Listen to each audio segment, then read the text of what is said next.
After the dry and cold last glacial period, it was 15,000 to 18,000 years ago. The coastline of the East Asian continent changed many times in ancient China as a result of melting sea levels and plate movements, until it stabilized around 9 AD, approaching its present-day shape. The wind from the Mongolian steppe initially blew the sediments of the Yellow River, and the turbid waterway was deposited in Bohai Bay. It was referred to as the river in Eastern Zhou records and the Yellow River during the Han Dynasty. The other river flowing through the alluvial plain was the Changjiang River, also known as the Yangtze River, which was called the Jiang in the Zhou Dynasty and the Yangtze River in the Han Dynasty. In other words, in ancient times, Jiang and river specially referred to the Yangtze and Yellow rivers, while others were called water, such as the Han water. The Yellow River in the Neolithic era experienced at least 2 diversions, and these catastrophic events took the lives of many Neolithic inhabitants, while the thick riverbed formed by silt made the Yellow River save many Neolithic and Bronze Age archaeological sites. Combined with climate change when the Pleistocene and the Holocene changed about 11,700 years ago,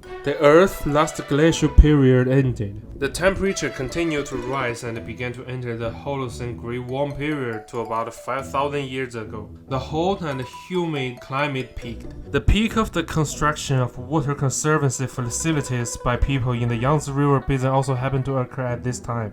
A subtropical climate with corresponding flora and fauna emerged in northern China. In remote antiquity, the forests and the vegetation of northern China were much thicker than today, and many plants and animals are no longer found in northern China today, but only in southern China and Southeast Asia. Flourished in northern China, such as tapirs, elephants, water deer, elk, crocodiles, auks, and so on. The environment during this period was extremely rich in food resources, and because of the growth of vegetation and the increase in the number of animals, mankind had enough time during these thousands of years to familiarize themselves with the characteristics of the various types of plants and animals to discover food resources that could be cultivated and relied upon for a long period of time, leading to the gradual development of agriculture based on these plants and animals. It took a long time for humans to figure out what to do with plants, partly because of the long time it takes for plants to grow from seeds to flower and fruit. Around the world, interaction with the natural environment provided the spark for civilization to begin, and in cultures where people had a good understanding of plants, all that was needed was an incentive to put that knowledge into practice. According to primate fossil archaeology, the first humans appeared in eastern and southern tropical Africa. The first human beings to migrate were Homo erectus, who appeared in Eastern Asia. A number of years after Homo erectus migration, there was another major spread of human beings from Africa, and this group of human beings is known as Homo sapiens in the modern sense of the word. In the Neolithic period, about 10,000 years ago, cultivation in the form of breeding, planting, and nurturing began to appear in northern and southern China, and human beings became agricultural and sedentary, no longer traveling around like wild animals in search of food. China at that time was dotted with forests, lakes, and swamps, far from the landscape and environment of today's alluvial soils. After thousands of years of land reclamation and cultivation, the alluvial soil of the Yellow River and the Yangtze River had not yet formed the present-day North China Plain and the Middle and the lower Yangtze River plains, which were largely lakes and marshes, while Shandong was only an offshore island, and Hebei and Henan were uninhabitable marshes at that time. The Yangtze River in the central China part of the country was actually a large lake, and the Hubei and Hunan regions were not able to cultivate crops including rice. There were 4 main crops in the world at that time: wheat, millet, rice, and corn. With the emergence of agriculture, hunting and gathering were gradually replaced by the sedentary lifestyle in fixed locations. The Neolithic climate was mild and humid, and food was plentiful. Cereals were grown primarily for food, but in addition, plants were used for fiber, fuel, and poisons for fishing and hunting, as well as herbs of medicinal purpose. Medicinal use was the most important use of plants before humans learned to farm. And the story of Shen Nong tasting 100 herbs is the legendary origin of medicine in ancient China. Whether for fiber, fuel, or medicinal purpose, the story of Shen Nong seems to confirm the importance of medicinal value to China's forefathers. Another achievement was silk weaving. The tedious procedure of sericulture silk weaving has been a standard in rural China since ancient times. It was one of the few industries unique to China until it was smuggled into the West in the 6th century. The first rice seeds developed, those from India, were essentially dry rice. The rice seeds alone was enough to give the various groups in the south the great advantage over those in the central plains. During the Yinshan area, the Middle Kingdom, also the central plain, was dependent on the very inefficient plant of the Urocola, which was still eaten until the time of Confucius. The productivity of this plant was very low and it produced seeds that were low in protein. In contrast, rice in the south is roughly 20 times or more productive. For this reason alone, the various groups in the south were far richer economically than in terms of their livelihood. In the world's earliest civilizations arose in northern Israel and western Syria, then spread to the Two-River Basin, then to Egypt, next to India and Greece, and finally to China, Africa, and the Americas. China is significantly later than the Indus Valley, which in turn is later than Mesopotamia in terms of time. It is slightly later than Greece, much later than India, and much more ridiculously later than Sumer and Egypt. Sumer, the lower part of the Two-River Basin.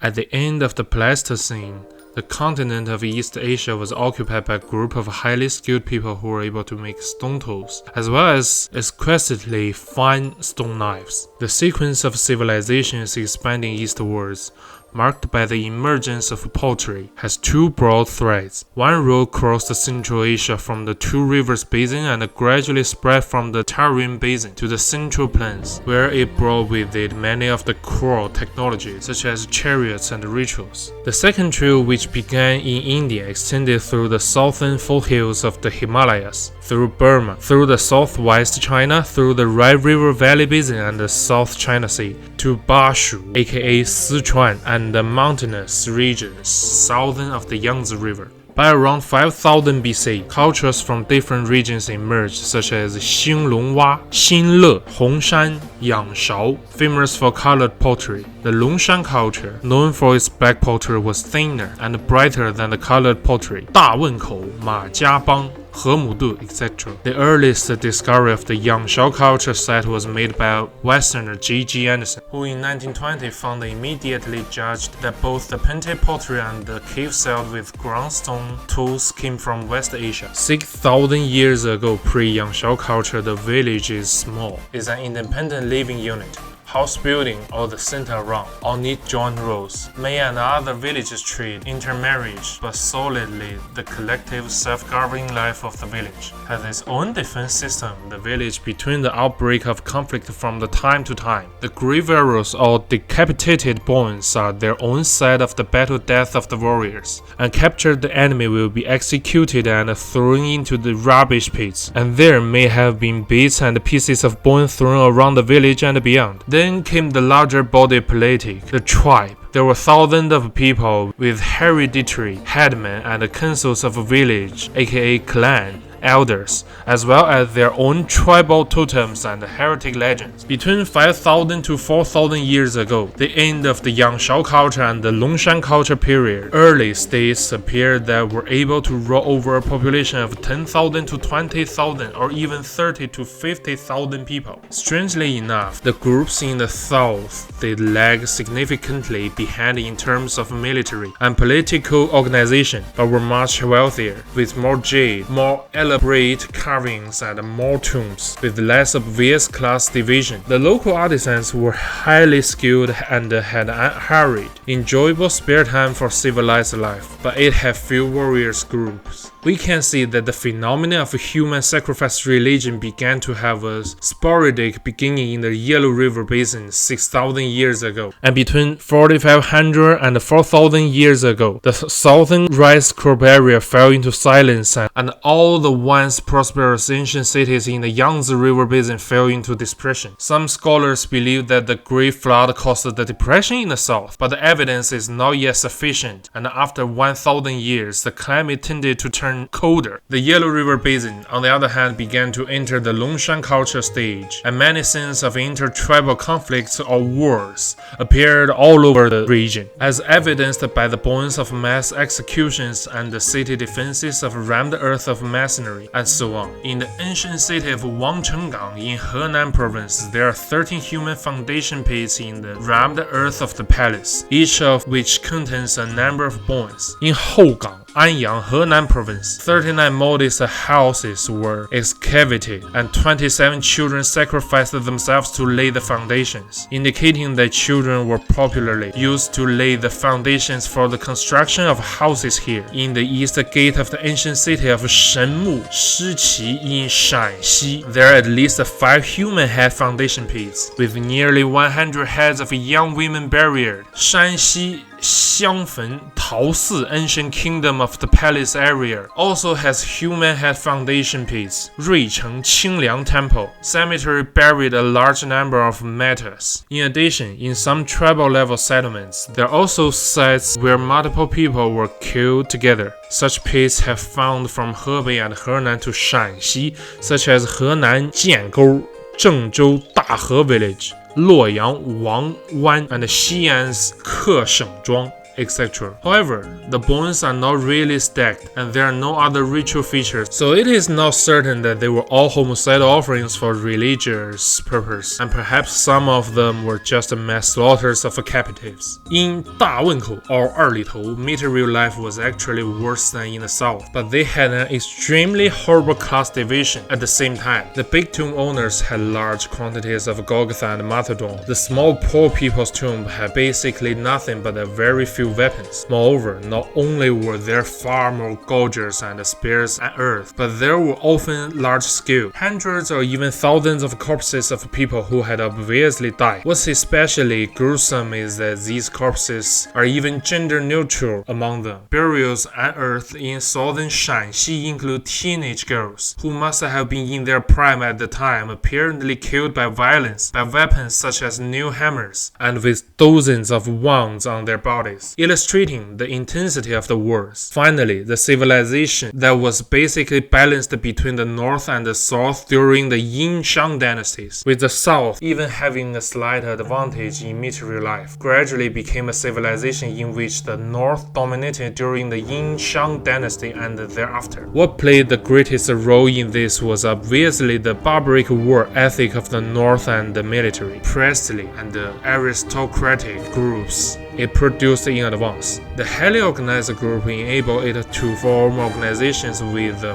much greater population and resource extraction capacity, enough to exert enormous pressure on the other states, which were more materially prosperous but less organized. As the ancient Egyptian and Two River civilizations and their Indian offshoots were nearing their demise, the new civilizations of the Far East were approaching their cocooning moment. Around 4000 BC, the Chinese super civilization, or mega civilizations, the supergroup of Chinese civilizations, began to take shape, beginning in the Longshan culture period about 3000 BC, and especially by about 2000 BC, the pattern of the so-called 10,000 kingdoms under heaven, as it is called in the history books, had spread over all the habitable zones of the East Asian continent, and several distinctive cultural circles had been formed. Social stratification began to emerge, and jade and bronze ritual objects became a characteristic feature of this period, and burial chambers with large quantities of funerary objects were gradually excavated. These ritual objects are believed to be proof of shamanistic beliefs in ancient times, and political power in Upper China China derived from shamanistic rituals, as did the distribution of sentient wealth. The jade ritual objects are indicative of two major themes recorded in the 左传 in the Upper Antiquity period: the ritual and the conquest. And so-called Xia, Shang, and Zhou dynasties of ancient Chinese history were birthed from this period of society and grew into a higher stage, with the emergence of bronze ceremonial instruments symbolizing ritual and music, and weapons symbolizing conquest, as well as the full development of writing system. The Xia, Shang, and Zhou conquered many of the countries and became the supreme authority for a considerable period of time. According to a relatively recent tradition, Chinese civilization began with a series of cultural heroes, the 3 emperors and the 5 emperors, Huangdi, who first suppressed the various contenders for power, then brought peace to the world and established the norms of governance. Zhuan Xu, the Huangdi's grandson, who after winning a struggle for the throne against the Gong, set up a government assisted by 3 principal ministers, a benevolent and authoritative man, gracious and sincere, and powerful man with a strong sense of justice. And it is particularly noteworthy that he had 4 principal wives, with each of whom he is said to have had a son, who ultimately became the progenitor of the early kingdom of China, Houji, the ancestor of Zhou people, Qi, the ancestor of the Shang people, Di Zhi, the successor of Di Ku, who later proved to be incompetent, and Fang Xun, or Yao, the successor of Di Zhi, who later became one of the 5 emperors. With this one very long sentence, we have traveled through the first 1,000 years or so of traditional Chinese history, or more properly, of traditional Chinese mythology. The names in the first sentence have been known to all Chinese since the Han Dynasty, but they belong only to legend and myth, not to history. In Chinese culture, there are no legends of God or gods creating the world from nothing and creating the heavens and the earth, man and beast. The earliest emperor in Chinese legend is Pan Gu. Some ancient books say that he was born alongside the opening of heaven and the earth, while others say that after his death, his body changed into the sun, moon, mountains, and rivers, grass, and trees. Nowadays, around Guangxi, there are still sacrifices to Pan Gu. In the existing books, it was first seen in the Shu Yi Ji, written by Ren Fang of the Liang dynasty. When Pan Gu died, his head became the 4 mountains, his eyes became the sun and the moon, his feet became the rivers and the seas, and his hair became the grass and trees. The Qin and Han dynasties have records that see head into the eastern mountain, belly into the middle mountain, left arm into the south mountain, right arm into the north mountain, foot into the west mountain. All that tears into rivers, breath into the wind, sound into the thunder, popules into electricity. Also said joy into a sunny day, anger into a rainy day. And another said that Pan Gu's family have a husband and a wife, the beginning of the yin and yang. At the time of Ren Fang, there was a tomb of the Pan Gu clan in the South China Sea that stretched for 3,000 miles. There was also a temple to it, and also a place of worship, and there was a Pan Gu country in the South Sea, and Pan Gu as its surname. It can also be seen in the 5-3 calendar records and the 5 lakh calendar years records. The Jingzhou Terrier records contain the statement that the birthday of Pan Gu clan was the 16th of October. From the age of the books in which this matter is shown, it appears to be a legend formed during the 6th dynasty. It appears that this story is not a legend of northern China but a southern legend. It is an exaggeration based on a legend of the southern region. The legend of Pan Gu is found in the book of the later Han dynasty, 后汉书南蛮传. This is the story of the 5-colored dog. At the time of the Gaoxing clan, the Quanrong clan was an invader and could not be overcome despite conquests, so he recruited the whole world. If you take the head of General Wu, the general of the Quanrong clan, you will be given gold, land, and his daughter. As a result, a 5-colored dog, Pan Hu, which was owned by Gaoxing's family, brought him here. The Gaoxing clan was overjoyed but could not marry their daughter to the dog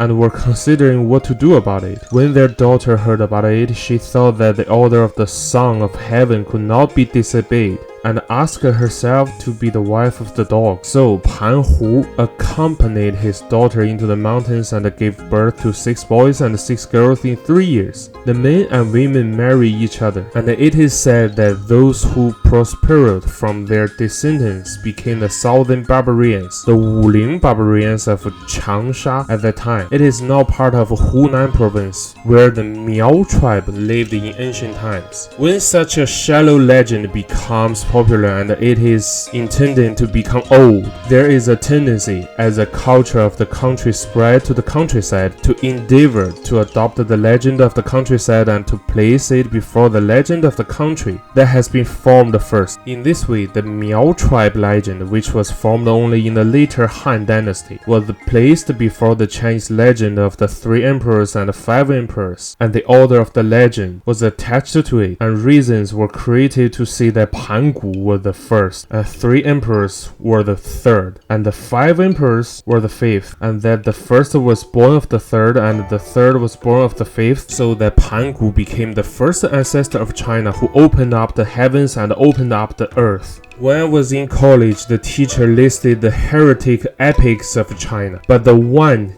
she listed was the Tibetan legend of King Gesar. That is to say, forcing the epics of other ethnic groups to be listed as belonging to one's own cultural system is as vivid an example of Chinese-ism and the idea of ground-unification as a legend of Pan Gu. As for Chinese-ism, I will place it in the instruction for those interested to see for themselves.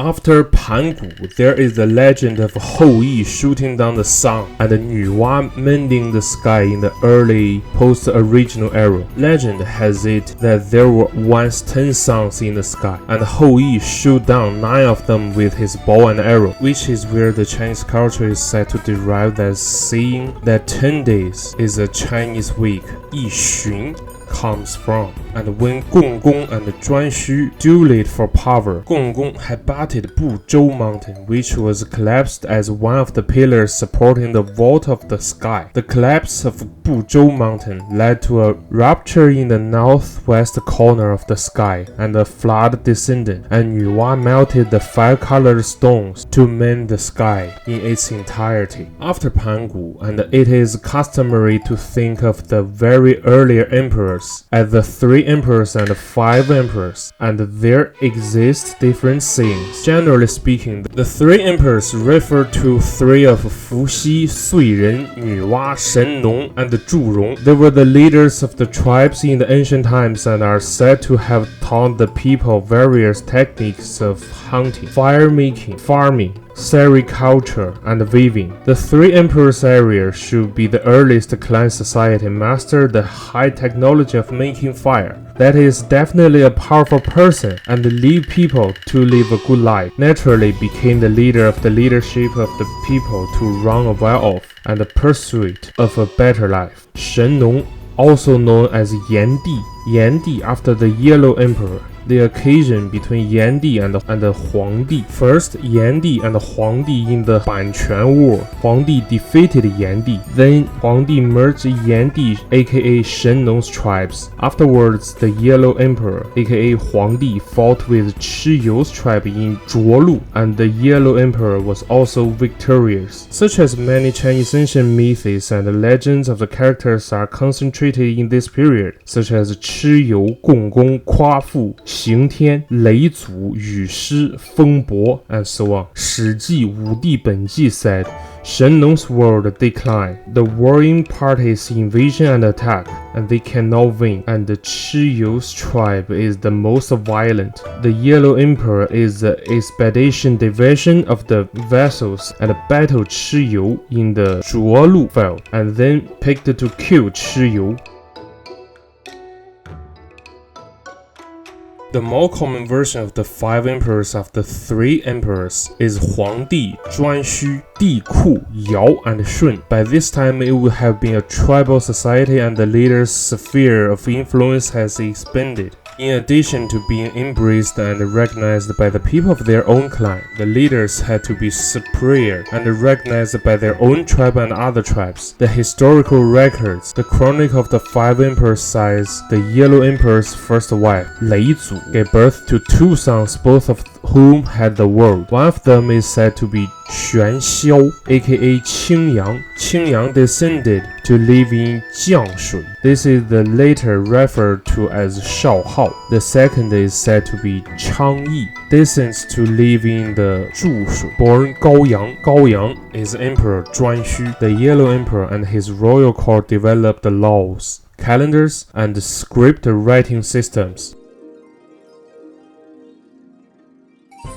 In addition to appearing in the story of 女娲 mending the heavens, Zhuan Xu also appears in a mythological legend of the complete separation of heaven and the earth. He and 2 deities, Zhong and Li, completely separated heaven from earth, making it untouchable and unreachable. Rumor has it that the Miao people created brutal and cruel punishments that threw the people into chaos, and after the supreme god, not the god in the Christianity, investigated and found that the Miao people had no mercy or virtue and treated the innocent with no compassion. The first Heavenly Father ordered the near massacre of the Miao people. Afterwards, Zhuan Xu sent Zhong and Li to separate the sky from the earth. The sky went up and the ground went down. The people returned to order and morality. There are also rumors that before Zhuan Xu and Zhong Li made the heaven inaccessible, probably during the Yangshao culture, every household could employ a shaman or sorcerer, but during the Longshan culture, the instruments of these sorcerers were centralized in the hands of a few people.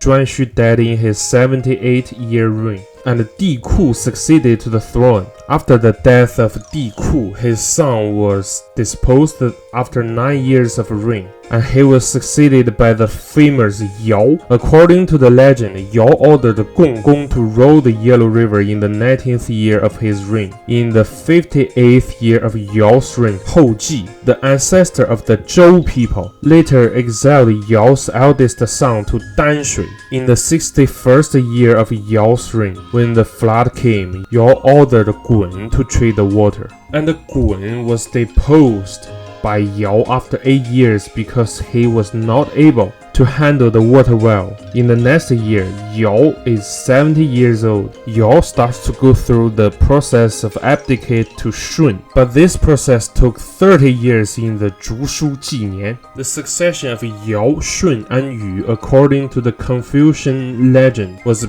purely out of the public goodwill. The so-called abdication and the criterion were the virtue of the successor. Therefore, even though Shun wished to have Yao's son Danzhu succeed to the throne, the masses of the people at that time refused to allow it. Yao, who had reigned for 70 years, was getting old and began to look for a successor. Various sacrifices proposed different candidates, including Yao's son Danzhu, but all were rejected by Yao. Finally, the chief of the secret mountain recommended a man named Shun to him. Shun was an aged bachelor who was known as a virtuous son and brother. Despite the fact that his father was blind, his stepmother was treacherous, and his half-brother was his parents' favorite, Yao tested Shun by marrying his 2 daughters to him. When Shun proved to be a sane virtuous husband, Yao resolved to hand over the government to him bit by bit. Shun took on more and more responsibility, and his ability won him the praise of the world. After 3 years, Yao attempted to hand over power to Shun. Although Shun presided over the ceremonies befitting a ruler, he refused to accept the title. In this way,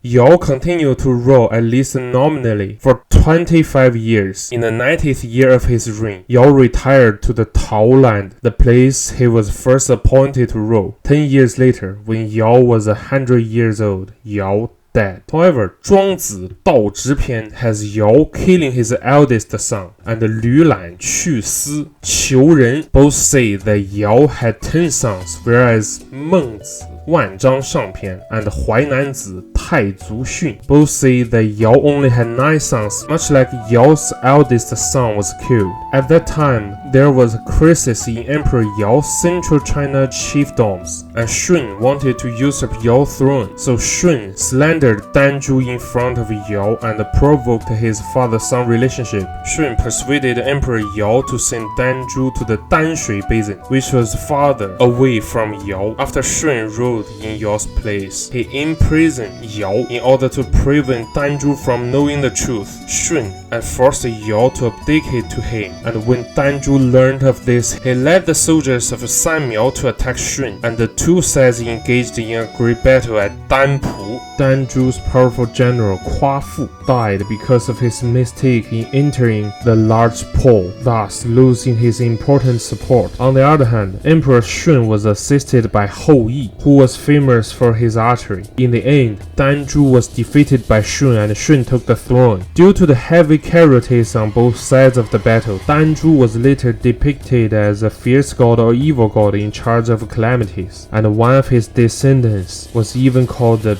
Beaver surname. If these accounts are true, it is no wonder that Cao Pi later exclaimed that Yao and Shun's deeds are known today.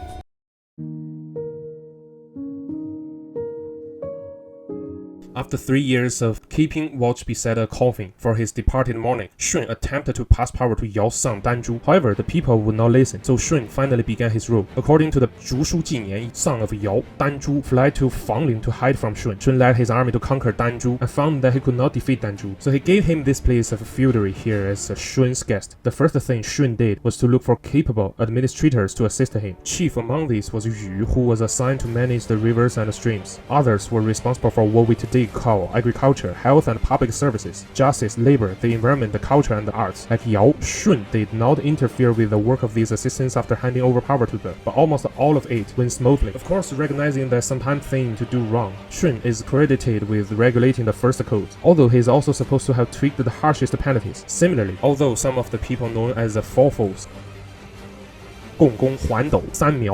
rebelled against his rule, Shun simply banished them to the ends of the earth. Shun's anger brought the world into submission. Like Yao, who is said to have died after 100 years reign, Shun reigned for 450 years and was 100 years old. But like Yao before his death, Shun refused to pass on power to his own son and instead gave it to Yu. And Shun only succeeded to the throne for 14 years before he began to go through the process of abdication to Yu. From the 15th year onwards, one can find everything being handled by the Xia Hou clan of Da Yu, which resembles what the powerful officials of later times who wanted to change the dynasty did and the ecological position they were in. According to the legend, there was a tradition of abdicate during the time of Yao and Shun, in which Yao passed on to Shun and Shun passed on to Yu, both of whom passed on the title of Shun to a wise man and not to his son. It is selecting the wise and the capable. 史记五帝本纪, which describes Shun as a wise ruler, found that Shun was good at farming and making pottery, and had the ability to organize and lead, and confirmed that Shun could be entrusted with important responsibilities. So he appointed to be the regent of the government and assisted him, and he gave up his old age and ceded the throne to Shun before his death, instead of passing it on to his incompetent son. Shun refused to accept the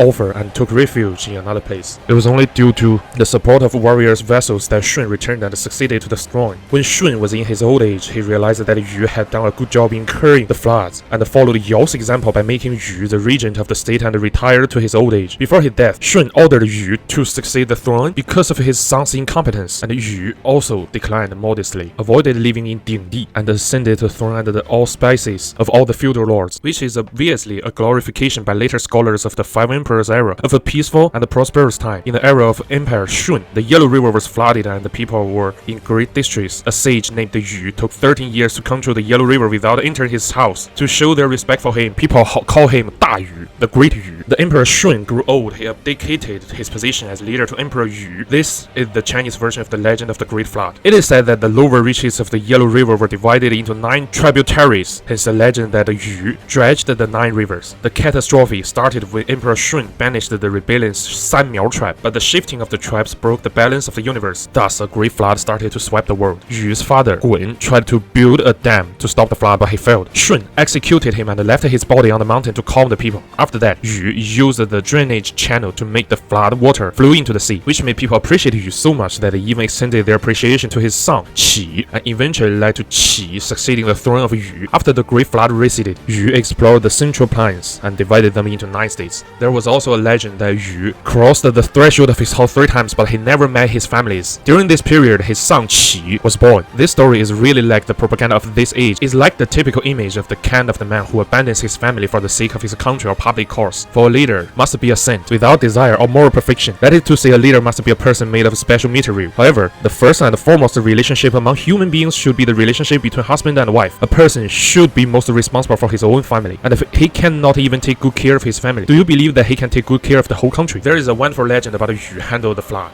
There is a god who wants to destroy the world through the flood. Yor or Shun hope Gun is able to treat the flood. Gun stole the resting soil Xirang from God and blocked the flood. God is angry and killed him, but Yu was born from his wreck and finished the water treatment. And according to the historical records, Shun tried to obey the son of Yao Danzhu, and Yu also tried to obey son of Shun, but people seem to ignore this attempt of rejection and only focus on the part of successful succession. Yao, Shun, and Yu also belong to myth rather than history. However, since many of the earliest histories of Chinese civilization began with Yao, and the university courses on the history of Chinese civilization were once called Yao to Mao courses, it seems appropriate to do the same. For example, the first chapter of Shangshu, one of the 5 classics of China, is known as the Yao Dian, Yao Code. It describes how Yao sent 4 brothers from the Xihe family to use the stars to determine the astronomical equinoxes and solstices, and to establish a 366-day year. With this calendar, Yao ruled the people and even the birds and animals for the next 7 years, enabling them to follow the seasons, planting in spring, growing in summer, harvesting in autumn, and hiding in winter. It's easy to dismiss the story of Yao and Shun as a myth and legend, which it is. There is no reason to believe that any local society in China had reached such a level of dominance, let alone extended its control over the whole of mainland China before the time when the legendary Yao Shun lived. It is from about 2200 BC to 2000 BC. According to the account of Shi Zuo, Yu's front, Gun, is the first one to build a city. Yu is the first one to build a palace, and then Xizhong builds a chariot. Du Kang produces wine. Zi or Zhu creates an armor, and the disciple of Hou Yi,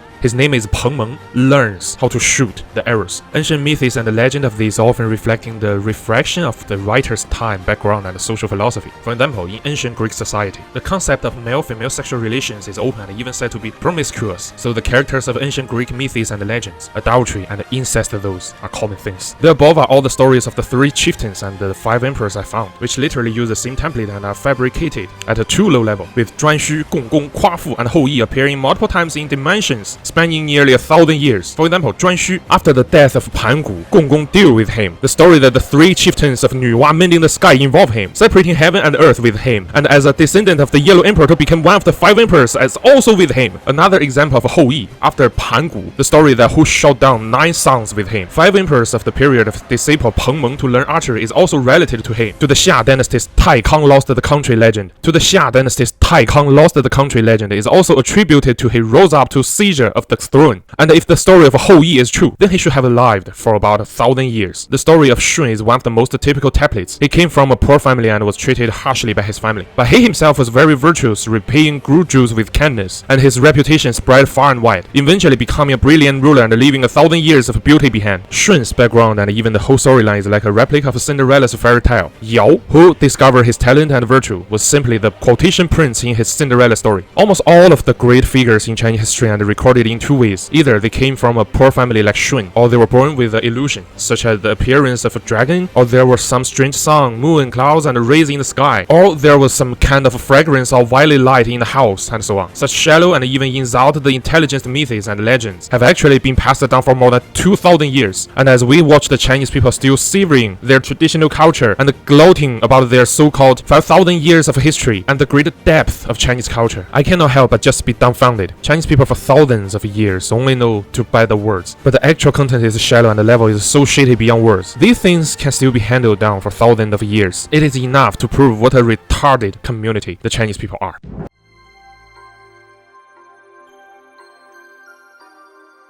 According to Chinese history books, the Xia dynasty was the first Chinese middle plain kingdom with a hereditary system of leaders, where monarchs and vassals ruled separately. But so far, there is not enough definitive evidence in historiography to confirm the existence of the Xia dynasty. It is even disputed that the Xia dynasty was a pseudo-history fabricated by the Zhou people in order to justify its attack on the Shang dynasty. The story of the Shang's destruction of Xia is indeed similar to that of the Zhou's destruction of the Shang in too many similarities. This problem, only waiting for further research depth, can demonstrate it clearly. Dayu, the establishment of the Xia dynasty. According to the legend, in the ancient times when a flood filled the earth and sky, King Dayu, who was responsible for all the people in the world, cured the water in order to save all the people from being hanged upside down. After a few years, the flood had faded away and the people remembered King Dayu's kindness, so they honored him as their king. During the 40 years of King Dayu's reign, the people gradually lived in peace. In the 45th year of Yu's existence, Yu recommended Yi to heaven. In the 7th year, Yu died.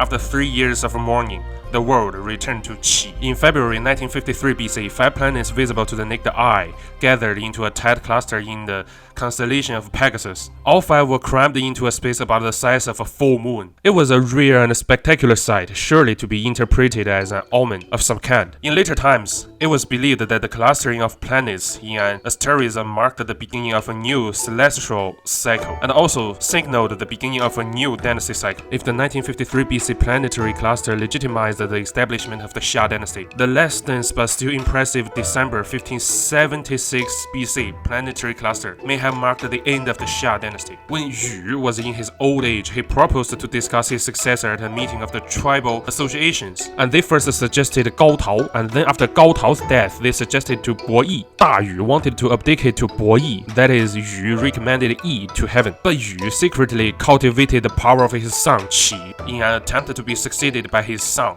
After 7 years, Da Yu died, and sure enough, after Yu's death, Qi killed Bo Yi and succeeded him, and from then on, the rule the world by the family of Xia appeared. Qi pressed the throne. Qi, the son of King Da Yu, took control of the world. After 3 years of mourning following his death, Qi went on to become king, and he organized the world into a state called Da Xia. In the 2nd year of his reign, Bo Yi went to his vassal state, and 6 years later, Bo Yi died. The 20 years of Qi's reign were also peaceful, but during that time, Qi's campaigns in the east and the west made Hou Yi's father, the Youqiong tribe, gradually grow bigger and bigger. Tai Kang lost the country. After the 20 years of Qi's reign, Qi died and his son Tai Kang succeeded him, but the Bamboo Bow Chronicle states that Tai Kang died in the 4th year of his reign, while the popular version says that Tai Kang lost his country in the 3rd year of his reign, and then had to wander around in the wilderness. Tai Kang's favorite thing was hunting. In the 3rd year after he succeeded to the throne, Hou Yi raised an army and captured the capital, and Tai Kang was banished. Because of King Da Yu's influence, Hou Yi did not dare to claim the throne himself, so he set up Zhong Kang, but Zhong Kang had been hoping to get rid of Hou Yi, but he was killed by Hou Yi instead. Later, Hou Yi let Xiang be the king, but he killed the king and seized the throne in the 3rd year of his reign. Shao Kang resurgence. After the death of King Xiang, his consort fled with her surviving son back to her original tribe, the Youreng clan, and gave birth to Shao Kang, who first served as a herdsman in charge of animal husbandry when he was young. Later, Shao Kang's grandfather gave him 500 soldiers and horses and a 10-mile fief dog. While Shao Kang was growing up, Hou Yi's subordinate, or a man from another tribe, Han Zhuo, killed Hou Yi and seized the throne. After that, Shao Kang formed his army, counterattacked the capital, killed Han Zhuo, and restored the Xia dynasty. Warrior King Di Huai. Shao Kang died in the 21st year of his reign, and Zhu succeeded him, having once conquered the Eastern Sea and having obtained a 9-tailed fox, died in the 17th year of his reign. Then Di Fen succeeded to the throne and died in the 44th year of his reign. Di Fen was called Si Huai, the 8th monarch of the Xia dynasty. During the reign of Si Huai, successively conquered the 9 barbarians: the Quan barbarians, Yu barbarians, Fang barbarians, Yellow barbarians, White barbarians, Red barbarians, Xuan barbarians, Wind barbarians, and the Yang barbarians, and other tribes living between the Si River and the Huai River, expanding the power of the Xia dynasty. The rise of the Shang clan. The next was Di Mang, who died in 58 years of reign, and by the time of his reign, Shang had begun to make his presence felt. In the 33rd year, the Marquis of Shang moved to Yin. The next is the Di Xie, his reign of 21 years. The Yin Hou, that is, the Yin Shang tribe and the Yi tribe to kill each other. I killed your leader, your new leader lead the army over to attack me, killed my leader, and then your next leader in my tribe all kinds of adultery and rape. I do away with your leader, and then you brought the army to screw me, and also destroyed me, and the result is that your own decline. I thought we can be destroyed together, but you actually rise again. As you can see, you're all over the place, but there is absolutely nothing going without the Xia dynasty. Di Xie died in the 21st year of his reign, after which there was Bu Jiang, and in the 35th year of his reign, the Shang destroyed Pi clan, abdication of the throne. At the same time as the Shang destroyed the Pi clan, Emperor Sijun, also known as Dijun, was the son of Di Xie, the younger brother of Di Bujiang, and the 12th king of the Xia dynasty. His reign lasted from about 1759 BC to 1728 BC. But Sijun waited until the death of Emperor Bujiang to change his reign. Jun reigned for 31 years and actually ruled for 21 years. 10 suns in the sky. The next king is Di Jin. In the 8th year of Sijin's reign, a phantom sun appeared in the sky, with 10 suns appearing in the sky at the same time. At the time, the court and the countryside all regarded the phenomenon of phantom suns as a demon. Sijin was a conservative ruler of the Xia dynasty, and the country was still powerful under his rule. However, some people believe that the Xia dynasty had already begun to decline during Sijin's reign. During the reign of Sijin, the power of the Shang has risen, and the state of Xia tended to decline, retreating to the West River area. In the Zhu Shu Jinian, aka Bamboo Book Chronicle, it is written, there was evil in the sky, and 10 suns came together, which means that there was a great drought, and it was very hot. Sijin died in this year, and his cousin Kong Jia, the son of Bu Jiang, succeeded to the throne.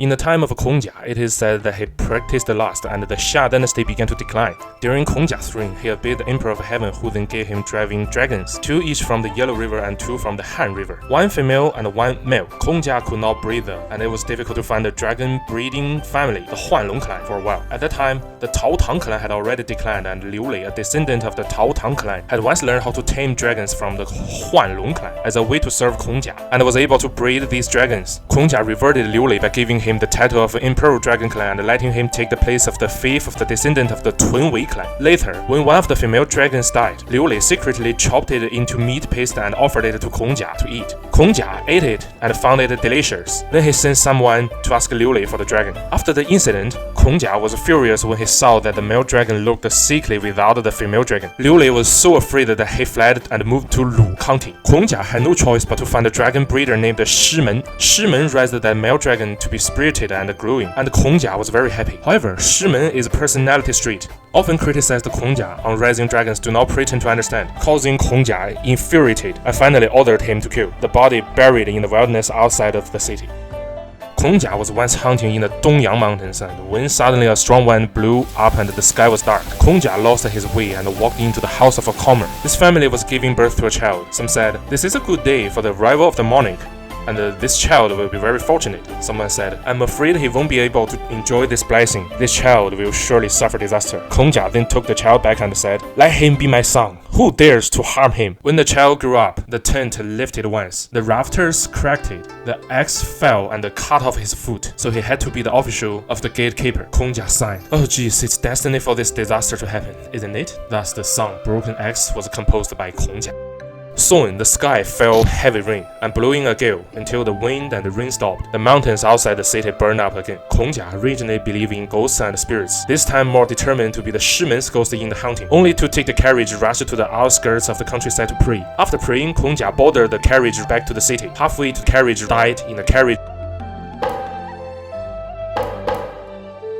After 2 generations of kings who had no sense of existence, it was time for Jie, the last monarch of the Xia dynasty. The first 10 years of his succession were characterized by various celestial anomalies. In the 3rd year, he built the Qing Palace and destroyed the Rongtai. The Quan barbarian entered Qi Mountain and rebelled. The Qi Zhongrong barbarian came to visit. In the 10th year, the 5 stars wrong line. The 9 stars fell like rain, earthquake, the rivers Yi and Luo, exhaustion. He had sent troops to attack the Youshi clan. After the defeat, the Youshi tribe offered Mei Xi to Xiajie for self-preservation. Xiajie had for the 1 post can be transported to the boat, so that the 3,000 people for the insane drink drunk and drunk. Mei Shi laughed for fun. According to Guo Yu Jin Yu, Mei Shi later conspired with Yi, a minister of the state of Xiang, to destroy Xia. In the 13th year of Xia Jie's reign, Jie moved the capital of Xia to Henan and built a carriage. In the next year, Xia Jie ordered Bian to attack the Mingshan clan. After the defeat of the Mingshan clan, also followed the example of the Shi clan to offer Xia Jie 2 beautiful women for self-preservation. Was offered to the 2 women, one called Wan, the other called Yan. Xia Jie on Wan and Yan favored. Mei Shi was so resentful that she contacted Yin, the minister of the Shang dynasty, and the 2 of them conspired with each other to overthrow the Xia dynasty. The Bamboo Book Chronicles mention that in her earlier years, Mei Shi was in contact with Yin, and that she was a spy for Yin, who was assigned to the palace of the Xia dynasty, and that Mei Shi contributed to the downfall of the Xia dynasty and helped to establish the Shang dynasty. The story of Mei Shi causing the downfall of the Xia dynasty is an old Chinese tradition, the so-called red-faced scourge, which is wrong must be that the women takes the blame. While men fight in the war and hide behind the women's skirt to shoot arrows and black guns, the men never took any responsibility or criticized themselves. Therefore, men in China and the Confucian culture circle influenced by Chinese culture had no fighting ability, no sense of responsibility, no sense of protection for the weak, and a lack of masculinity belongs to the males, which is directly related to this tradition. Take a look at the Chinese reasons for the demise of the successive dynasties. Xia fell because of Mei Shi, Shang fell because of Daji, Zhou fell because of the Bao Si, Wu fell because of Xi Shi, Jin fell because of Jia Nanfeng, Tang fell because of Yang Yuhuan, Southern Tang fell because of Empress Xiao Zhou Hou, Ming fell because of the Chen Yuanyuan, and Qing fell because of Cixi. And the story of Mei Shi, Daji, Bao Si, and Xi Shi are almost exactly the same. All of them are because these beautiful women never smelled, and the king, in order to please the beautiful women in order for them to smell, began all kinds for tutors, and then the country fell. Blaming women for the downfall of the country with the exhibition of Jia Nanfeng and Cixi is wrong, as all of above women didn't well power, which further reflects the inferiority of Chinese men. After that, the Shang began a military expansion, and finally, in the 31st year of Jie's reign, the Xia-Shang Armageddon, in which Tang, the leader of Shang, led 7,000 armored soldiers from the south bank of the Luo River to across the river and directly attack the Xia capital, Zhenxun. Due to the suddenness of the incident and the lack of preparation, the coalition army composed of Xia King Lu Kui and Kun Wu Gu Tun Wei as no match for Shang Tang. The army of Kun Wu in the camp of Xia Jie was suppressed by the Shang army, so the king of Xia led his army to flee northward from the north gate of the royal palace of the Xia capital, all the way along the Qinshui River northward, arriving at the Sanzong state, which is surrounded on 3 sides by mountains and 1 side by river, and which is easy to guard and hard to attack, and whose city has a fortified gatehouse to do its defense. The king of Sanzong was loyal to King Lu Kui of Xia, and he did his best to fight against the Shang army to the death. In the end, after many days of fierce battle, the king of Sanzong was defeated and died, and he also died to cover up King Lu Kui of Xia. At this time, the king had already fled to Mingtiaogang, and one of the princes had led part of his people to flee northward to the Ordos Plateau. The Xia army was defeated and retreated to Mingtiao. Shang army kissed them. On a day of thunderstorm, the 2 sides fought a duel there, where Xia Jie was eventually defeated. Incidentally, the Battle of Muyi, in which the Zhou annihilated the Shang, was also the Battle of Torrential Rain, which seems to corroborate that the annihilation of Xia by the Shang was a fabrication by the Zhou based on their own story. Although Xia Jie was defeated at this time, the Sanzong tribe at the time still supported and was loyal to Xia Jie. So Xia Jie fled to the territory of Sanzong again. Then Shang Tang led an army to conquer the Sanzong tribe, defeated the Sanzong army in their land and captured Xia Jie at Jiaomen. Another theory is that the king led his people from Mingtiaogang to the ancient road of Yunyang and then fled to the ancient state of Nanchao along the main channel of the Huai River. Shang Tang did not kill Xia Jie but exiled him to Nanchao. 3 years later, Jie, who had been exiled in Nanchao, died on Ting mountain, for which Shang Tang forbade singing and dancing.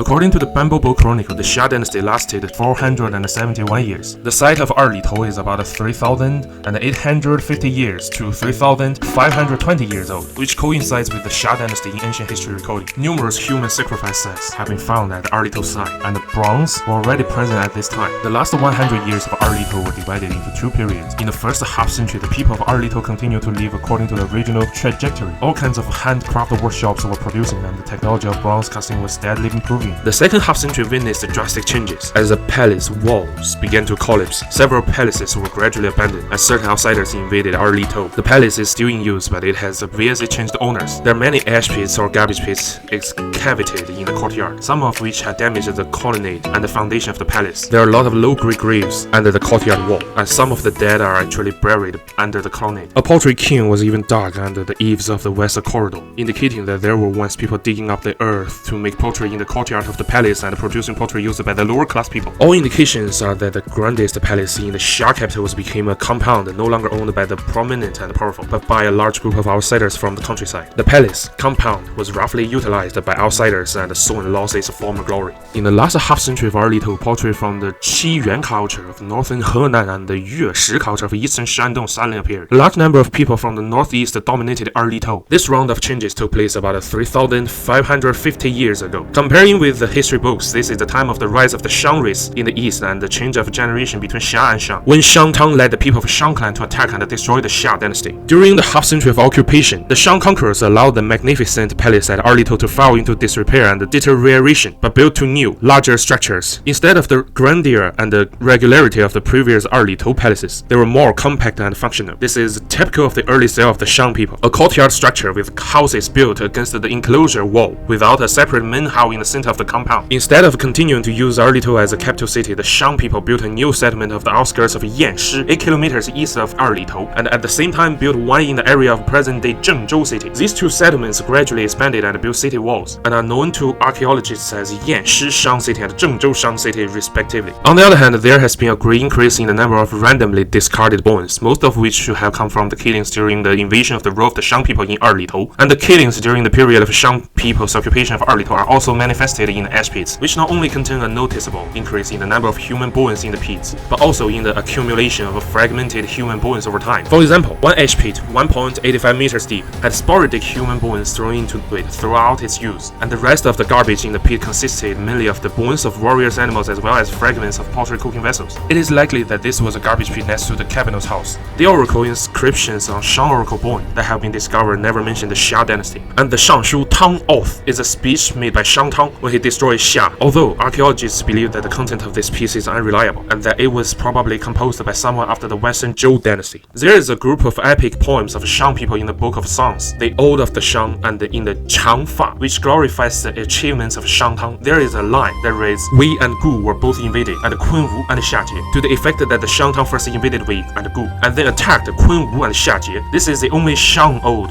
to the great feat of destroying the Xia dynasty. Moreover, the Ode of the Shang in the Book of Songs may not be an original work. After the destruction of the Shang dynasty, the Zhou dynasty partitioned part of the Shang royal family into the state of Song in order to inherit the lineage of the Shang dynasty, but the people of Song initially did not have the Ode of the Shang, and it was the Song noble Zheng Kaofu at the beginning of the spring and autumn period who obtained the 12 Odes of the Shang from the Taishi, who was in charge of the music in the Zhou dynasty. The original authorship of this group of Odes of Shang is not known, but perhaps the epic poems of the Shang dynasty were received by the Zhou dynasty and preserved for 300 or 400 years before they were handed over to the Song people, during which time the Zhou people probably adapted them with a great deal of discount on their originality. In the credible historical sources, the earliest reference to the Xia dynasty was made by the Zhou people, who destroyed the Shang dynasty. For one thing, the speeches in the Shangshu between the two brothers King Wu of Zhou and the Duke of Zhou often used the Xia dynasty as a historical reference. The Zhou believed that the southern region of Jin was the former land of the Xia dynasty, and the King Cheng, son of King Wu of the Zhou, assigned his younger brother Shu Yu to the state of Jin. He once delivered a speech in which he referred to the region as a wasteland of Xia. King Cheng also said he should rule the natives of the region by using the Xia dynasty political concept of the Xia Zheng. However, no high-ranking cities of the Xia dynasty have been found in southern of Jin in archaeology. Secondly, the Zhou people seem to remember the existence of the ancient city of early Tao. After King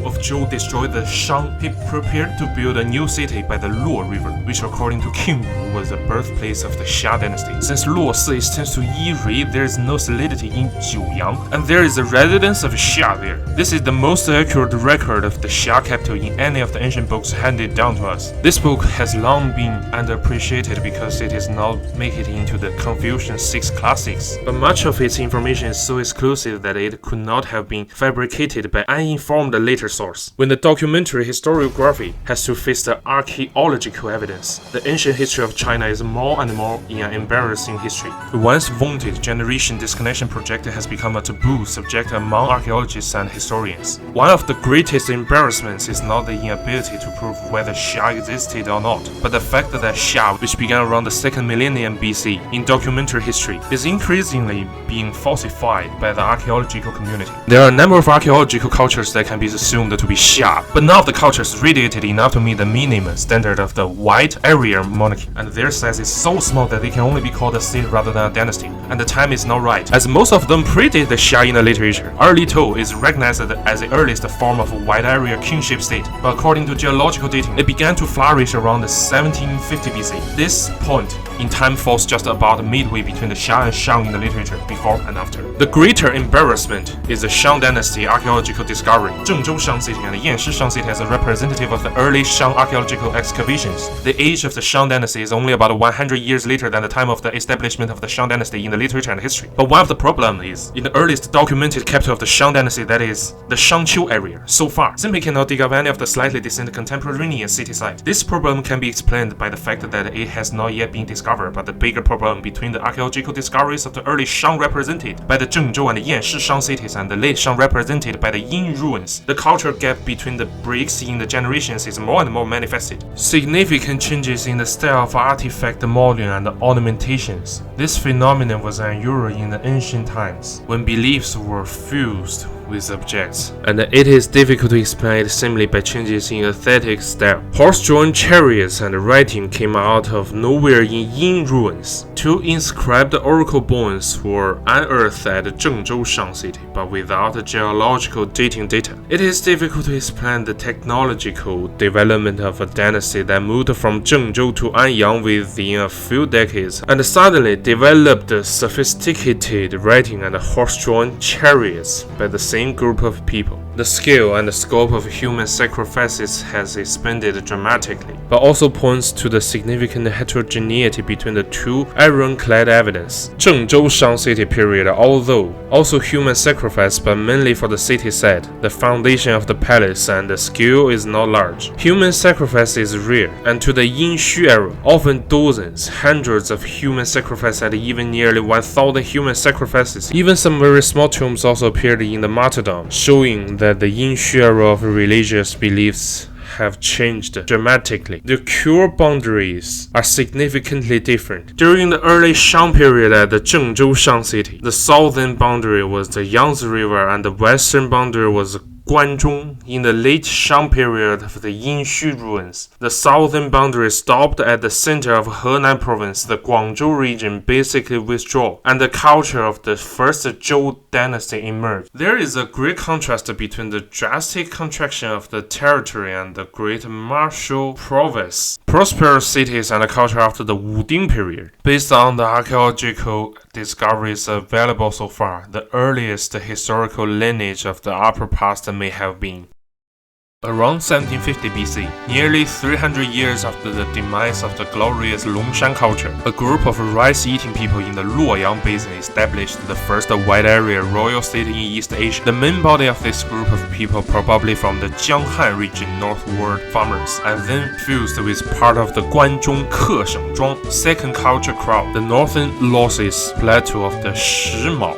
and the Tiger Mountain crowd, as well as part of the Shandong area of the Yueshi crowd, to form a completely new cultural group. The establishment of the first dynasty in East Asia across the boundaries of the modern provincial area. This dynasty may have been called Xia or something else. There was no writing, but preliminary bronze tools were made. Around 1500 BC, another group that traveled south along the eastern foothills of the Taihang Mountains in western Liaoning and Beijing, Hebei entered the central plains with more advanced bronze and oxen plowing technology, defeated the rulers of early Tao and established the early Shang, which had a much stronger religious atmosphere, and then expanded rapidly, reaching the Jianghan Plain and western Guangzhou in power. Just under 200 years later, another group with writing and horse-drawn chariots moved south and in a very short time destroyed the early Shang of Zhengzhou, and then set their capital at Anyang as a Yin Shang or late Shang. The dynasty abandoned its southern boundaries to focus on dealing with the Jin Shan groups, like Ghost Fang, that may have moved south in a similar period of history, and the annexation of the Yueshi Dongyi groups along the eastern side of Shandong. It ruled for over 200 years until it was defeated by the Western Zhou, who had mastered the more advanced technology of horse-drawn chariots. Unlike farming, textiles, and poultry, which are the technologies of indigenous region, bronze carriages and a significant portion of war organizing technology come from the Avana shovel culture, which is pictured in the upper reaches of the Yenisei River on the western side of the Lake Baikal, and the Andronovo culture, which is pictured along the Altai in Central Asia. Asia. North Asia groups influenced by these two cultures echeloned southward to form the ruling or colonizer groups of the ancient history. Discoveries in molecular anthropology support the view of the Shang and Zhou royal family itself, all of whom came from Northeast and North Asia, were not native in the traditional sense. Let's look at the story itself as recorded in history about the Xia dynasty. In the story of Da Yu, there are many Chinese characteristics that are very different from the ancient legends of Westerners. First of all, Da Yu should never be measured by the standards of mortals, otherwise there will be problems. His own wife and children are not taken care of, and if he is held to the standard of common people, he will become a deadbeat. The so-called saint puts public interest before private interest and forgets private interests, transcending the normal human needs and standards of the common people, or in today's parlance, is called a Superman. Secondly, leadership does not come from the lineage succession. Shun was succeeded not by his own son but by a sage of high moral character and talent, Yu. Thirdly, the authority of a leader is unquestionable. According to the ancient books, there was a great flood in Yao and Shun's time. Yao sent Yu's father Gun to treat the water, but he failed. Gun is executed. Shun continued to appoint Yu to handle the water. Yu not only treated the flood, but also opened up the land and the water transportation network of the Yellow River and the Yangtze River, and set up the administrative district of the 9 states. Shun gave the death penalty to Gun, who failed to handle the flood. Gun's son, Yu, did not think of avenging his father's death but obeyed Shun's order and did his best. The last one is also very unique. In the story of Yu handled the flood, there was no gods or Buddhas or any of those who came to help, to cast spells and magic powers, and the problem was solved by human beings' own abilities and efforts. The status of a leader comes from personal character, not from lineage, and the leader is capable and selfless, so that without the help of gods or goddesses, everyone submits to the leadership of the saintly leader and pursues a good life together. This expectation has been hidden in the long history of China. Sadly, son of Yu, Qi, who was obviously not a saint, ended the era of the public world and passed the position of leader to his own son, thus entering the era of the family world in the Chinese history. Thus, in terms of scripture, the change in the law of succession of the monarch, aka Son of Heaven in China, by the time of Yu became problematic. It is while Yao and Shun were ceding the throne to the virtuous, Yu passed the empire on his son. This suggests that by the Xia dynasty, the emphasis on virtue had waned. However, Menshus objected to the claim that virtue had waned, and said heaven may give to the virtuous, or pass it on the sons, and this is not a waning of virtue. In this regard, Cui Shu's 考信录 offered the most common sense insights. He asserts that there was no fixed emperor in ancient times and that the feudal lords each elected a virtuous man and obeyed him. There was neither a fixed formula for passing the position of the son of heaven to the virtuous man nor to his son. When the late king died, if there was a sage in his place, he obeyed that sage, and if his son was a sage, he obeyed his son. This explanation is broadly consistent with the facts. In the uncivilized era, the law of succession was unclear and approximated a republican system. It was not determined at the time of Qi in the Xia dynasty that the empire would be passed on to his son, and the 考信录 states that the passing on to his son was a later decision. The 3 generations of Tai Kang, Zhong Kang, and Xiang, whose virtues declined sharply, failed to maintain their positions and only regained their power by the time of Shao Kang and his son, Zhu, and it was only later that provision was made for succession of Yu's descendants to the emperor's throne. This argument originates from Menshus. According to Menshus, at the time of Shang, there were 6 or 7 sage kings, each of whom restored his power and did not lose it until the end. In short, the system of descendant succession had been practiced since the period. It can be said that this view is more tenable than the others. The earliest surviving documents about Yu are those at the beginning of the Shang Shu, such as the Shun Dian and the Yu Gong, but they're also the most skeptical. In recent years, a bronze Sui Gong disc was discovered, which was dispersed overseas, and its inscription reads, "Heaven ordered Yu to prepare the earth and dredge the river with the mountains." However, it belongs to the Western Zhou dynasty, a far cry from the time of Da Yu. There is a very special record in the records of the ground historian, which says that during the period of his rule over the water, Da Yu once asked his assistant Yi to distribute rice seeds to the people to be planted in low-lying and water places, to open up the 9 states passing through the 9 lands, bevel the 9 swamps, and measure the 9 hills, make Yi to give the people rice and be planted in the hollow white place. 4,000 years ago, there were a large number of white lands on the Henan plain, so the Xinbi people may have been a tribe that lived in white lands and quickly adapted to the rice agriculture that came from the south. In addition, the Erlitou people had the custom of worshipping dragons, which should also be related to their former waterfront life, because the dragons in the ancient legends were aquatic, and their forms were close to those of snakes. Gu Jiegang had long ago discovered that the character of Yu is derived from the word for wall, which means a curled-up snake,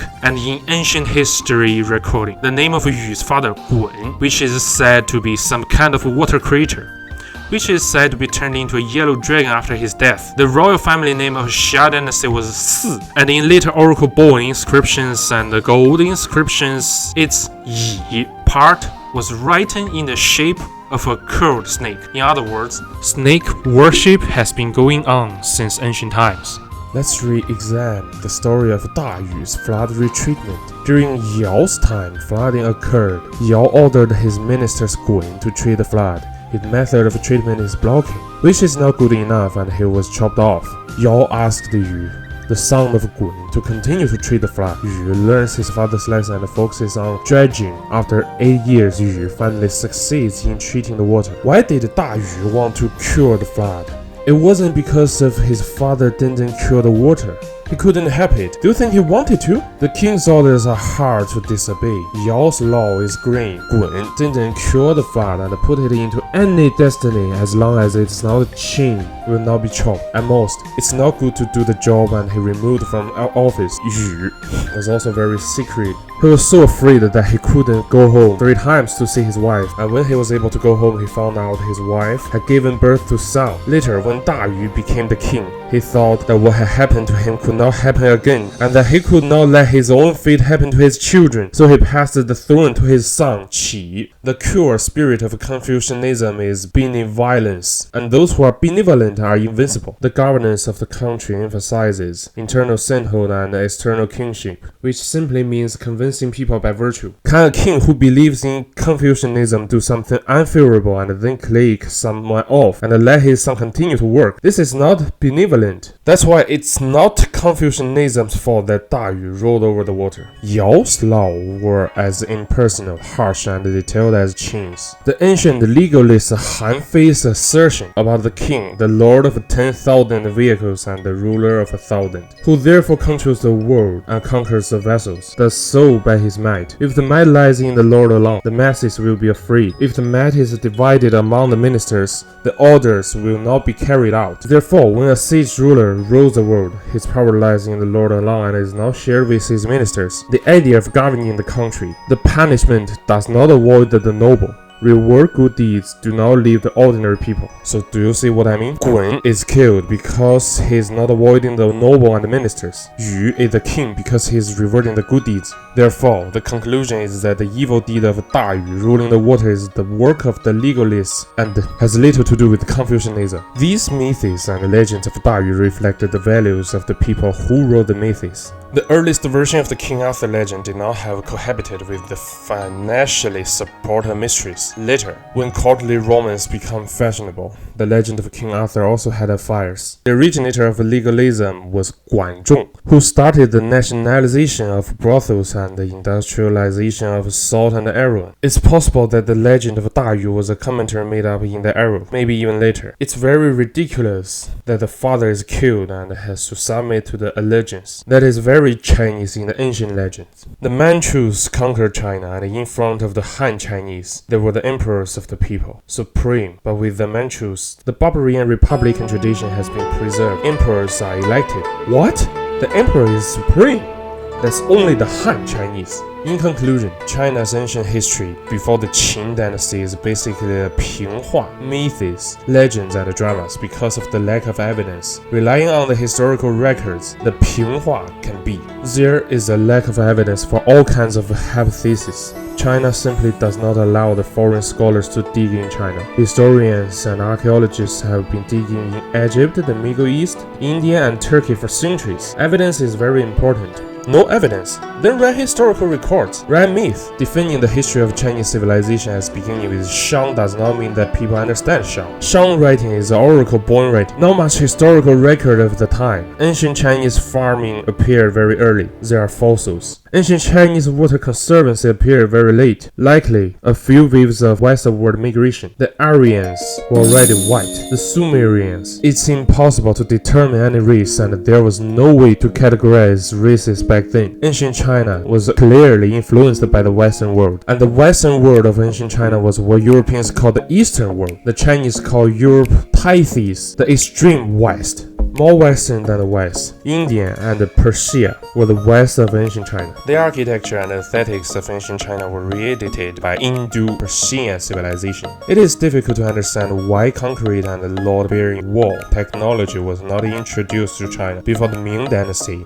China was not so closed and isolated. Ancient China's concept of life and death and religion is also close to Sumerian. Both are this life. Yangshao culture could be from Sumerian. Shang culture could be from Aryan. The two hypotheses are not contradictory. The Yellow Emperor could have been an Aryan who mastered the high technology of bronze weapons and conquered the aborigines of the Central Plains. It's not uncommon for a few to rule and conquer the majority of aborigines. The Mongols rule over Chinese, Indian, and Russia aborigines. Ancient China still has the legend of the Great Flood, so that's like the Middle East again. The Shang people also worshipped animals, so that's like the Middle East again. Ancient Chinese history anyway is missed. The history of the Qin dynasty is already missed. What was life like in ancient China? Chinese people simply cannot figure out. On the other hand, what was the life of ancient European like? The Europeans, the Americans knew exactly what it was like.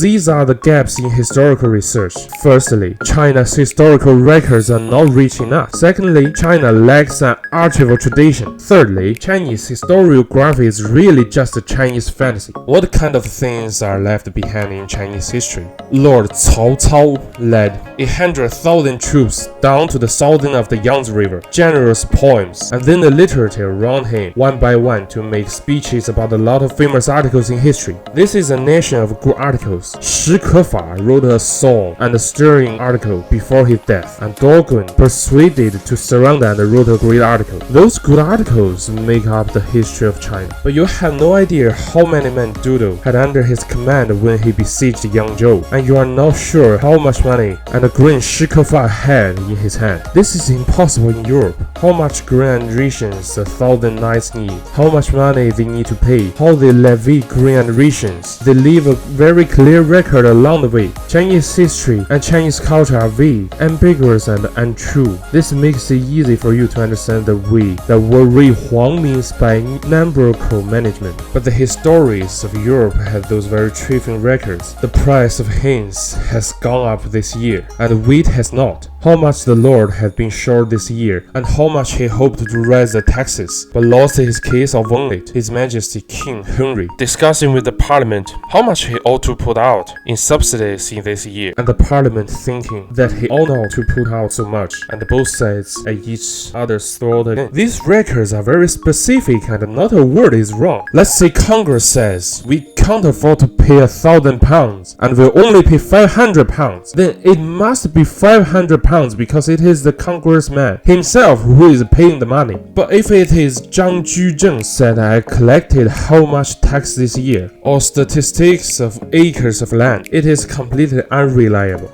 It is likely to report his year's production of 5 million. In fact, the bottom of the collection of more than 50 million, which along the way from the chief of grain to the officials at all levels, from whom the handover will be depleted so part. Farmers do not know how much they paid. The government does not know how much they received. For example, the generals reported to the court that I led an army of 10,000 that went out to crush Manchu, but in reality only 5,000 soldiers were brought out. The support of 10,000 soldiers rations, but in the end of the army to the hands of less than 10,000 people. Only the Manchu people knew that Ming Empire sent only 5,000 people, but the history books still record 10,000 people. 100,000 people will of course go down in the history books and then be quoted over and over again, but it's a number that's hard to take seriously, even if it's included in the UN edited series of general global historians. Most of the figures in Chinese history are bullshit. Chinese history is basically a master of first defining a position and a point of view, then using the historical data as a weapon in its own defense, linking them together, then use it to cajole the layman. A little American kid knows in minutes what our customers of the ancient Romans were, what they were, and what their way of life was like, as long as he is willing to read the reading list assigned by the teacher. A Chinese scholar who can figure out the lifestyle of Qing dynasty people?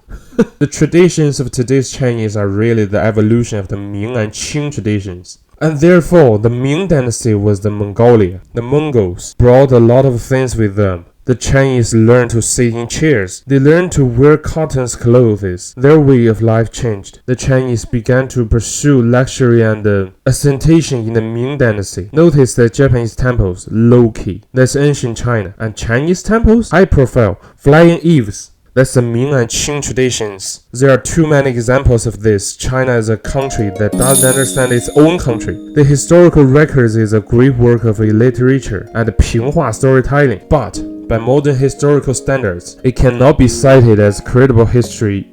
Period. The problem with the historical records obviously is not only the lack of external evidence, the lack of textual comparisons, the various absurd and bizarre myths of the historical records itself. The internal critic make a lot of fools of himself. Historical accounts, the real, piled on the top of each other. Logical consistency. The ancient history in historical records, Pinghua storytelling. Let's not talk about that. Those storytellings are too old. The history of the Han Dynasty, the period of the author, writing in the historical record is full of contradictions and absurdities. First is errors in later copies have resulted in making a lot of fools of itself. The authority for the study of historical record is in Japan, which is the interpretation of some Japanese scholars. Even if this interpretation is valid, it shows that historical record is not a credible history and cannot be used as the source for quotations. And second, more likely, the author Sima Qian was writing his own legend and fantasy storytelling, praising and criticizing the world, created this contradiction.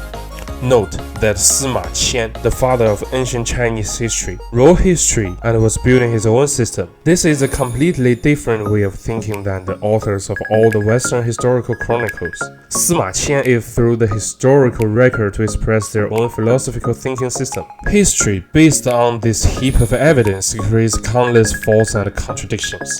Chinese history, all praise and criticism of the world, 24 history, are storytellings, cannot be treated as a credible history. Jonathan Dermot Spence admired Sima Qian. However, if he wrote Chinese history, he could not quote directly from the historical record because this is a completely different thing. Sima Qian was the founder of the old Chinese historical system. Sima Qian's account of the war between the Han Empire and the Hans is simply metaphorical storytelling, not a fantasy novel. Anyway, today there is a great victory, tomorrow also great victory.